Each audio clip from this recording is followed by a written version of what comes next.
the floodgates have opened because I have disclosed that I have a spare house. I mean, I don't, obviously. I haven't got a spare house. I've got a holiday let.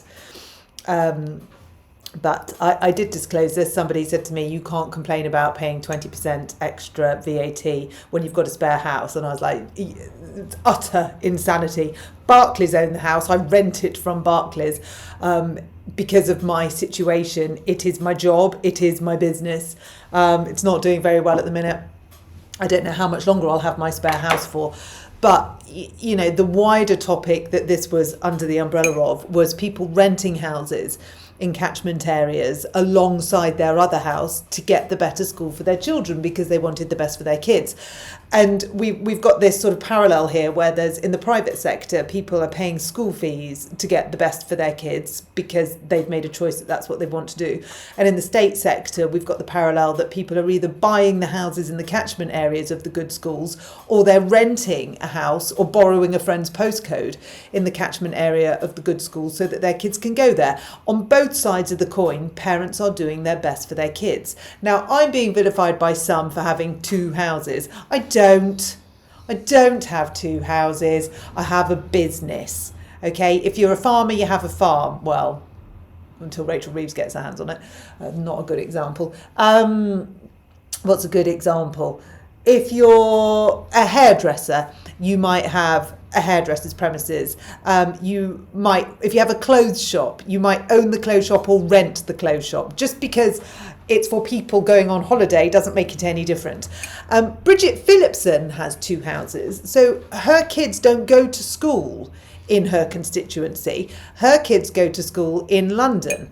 Now, is that because she doesn't think the schools in her constituency are up to much cop?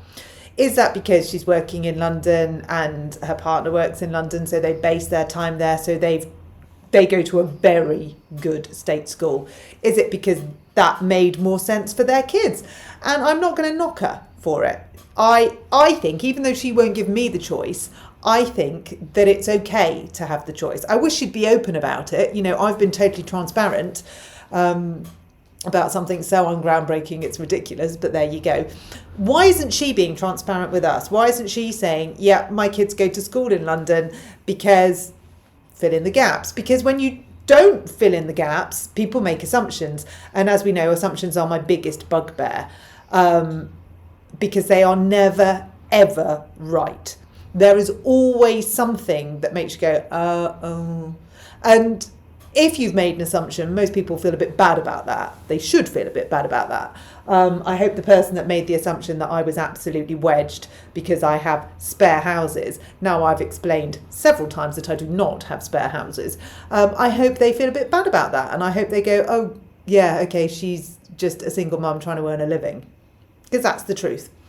But with this, we can rent a house in the catchment area of a good state school.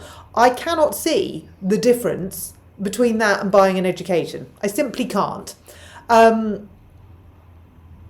have views on it. I sort of think, well, is that fair?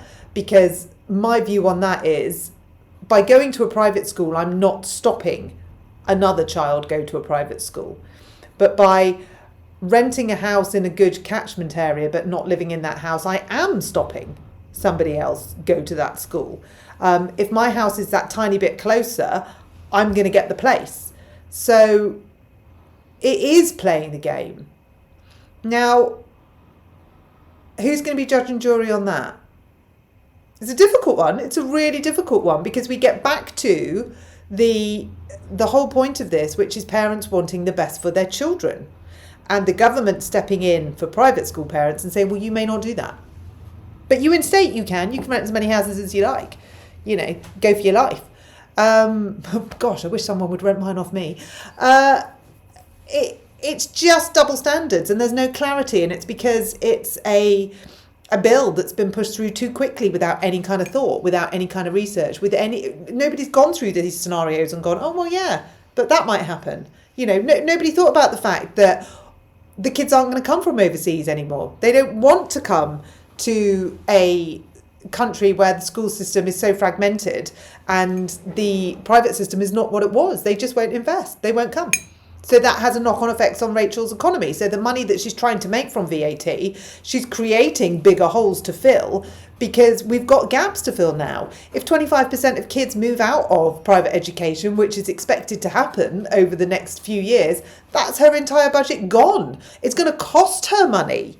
You know, some councils have reneged on their commitment to EHCPs and SEN because they've seen the amount of kids coming in and they've said, we haven't got the budget.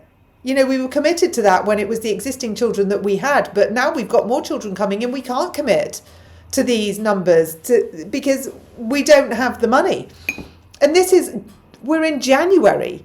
This legally came in January. We're not even at the end of our first month. So there's so many loopholes in this. And it's just still being met with this wall of silence. This, I can't hear you, la, la, la, la, it's not my fault. It was the Tories' fault. How long is it going to be the Tories' fault for? How long is it not going to be Bridget Phillipson's fault? I mean, in my mind, it's been her fault from July when she came up with this. But how long is she going to keep the record being stuck on it was the Tories' fault? It isn't, Bridget. This is not the Tories' fault. This is your fault. This is your bill. This is your policy. This is your fault.